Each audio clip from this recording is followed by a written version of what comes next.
another clever use of Taylor series. Let's say we want to determine the limit as x goes to 0 of x minus sine x divided by x cubed times cosine x. So the first thing we should think about is what happens when we substitute in 0 in here. And so this is 0 over 0. We're at an indeterminate form here. And so something that we could do, and this does work, I'll do this at the end, is L'Hopital's rule certainly would allow us to determine this limit. However, there's actually going to be an easier way to do it using Maclaurin series. So what I'm going to do is, once again, we'll cheat off of this piece of paper and just plug in the expansions for sine x and cosine x to see what happens here. So we're going to rewrite this as the limit as x goes to 0 of x minus, what is sine x?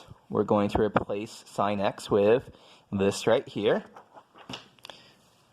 So x minus x cubed over 6 plus x to the 5th over 120 minus dot dot dot divided by x cubed times the expansion for cosine x is this right here.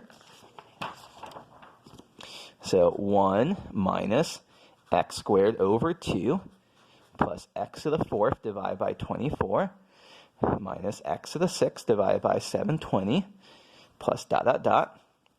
So we just replace sine x and cosine x with their appropriate Maclaurin series expansions. Now let's try to simplify this a little bit. Can you see anything that simplifies? So something you might be able to spot here is that upstairs we have x minus x. So we can cancel out those. And so upstairs we're just left with x cubed divided by 6 plus x to the 5th divided by 120 minus dot dot dot. And let's leave the downstairs alone.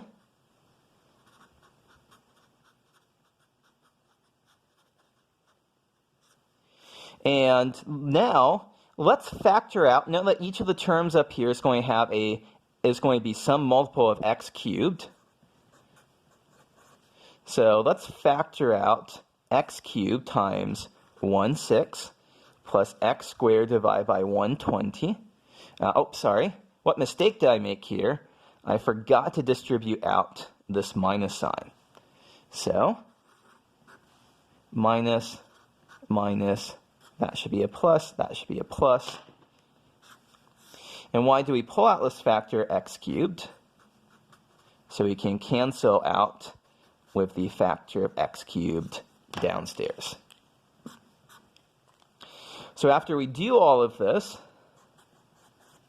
we have, as x goes to 0 of 1/6 minus x squared over 120 divided by 1 minus x squared over 2 plus x to the 4th over 24 minus dot dot dot.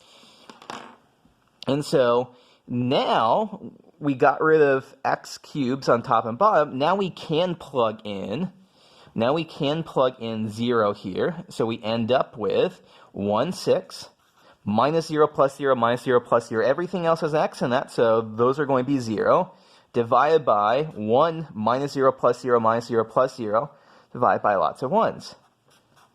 And so our final answer here is 1/6.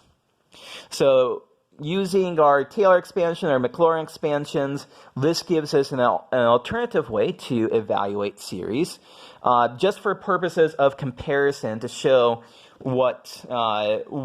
how this would compare to trying to do L'Hopital's rule. So I worked this out ahead of time. Here's the work that you'd have to do in order to use L'Hopital's rule.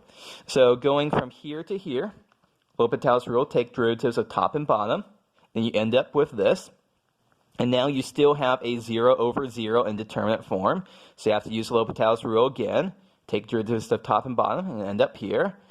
This is still a 0 over 0 indeterminate form. You have to take derivatives top and bottom, and you end up with this.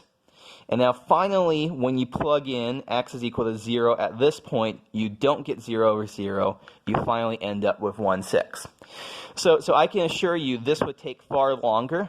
I mean, it just might feel quicker because I'm presenting it to you, but taking the derivative of minus x cubed times cosine x minus 6x squared sine x plus 6x cosine x, where each one of those is going to require the product rule, I did not want to do that by hand. I used a computer to do all the derivatives for me. And so this is going to take you longer to do by hand.